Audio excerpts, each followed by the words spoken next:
श्री समीर देंकर निधन अत्यंत एक दुखदायी सूचना। समीर दा को मु गत थर ओडिशा आसिला बेले भेटिबापी कटक अश्विनी हॉस्पिटल को जाइतिली।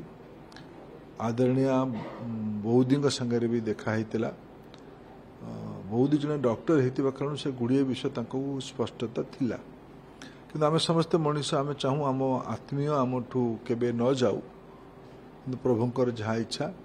श्री समीर दे आज आम जो माने आम दलर जो स्थिति ओडिशा रे होइछि जो जगार आम पहुँचीचु आम आज सेवार दायित्व अच्छु।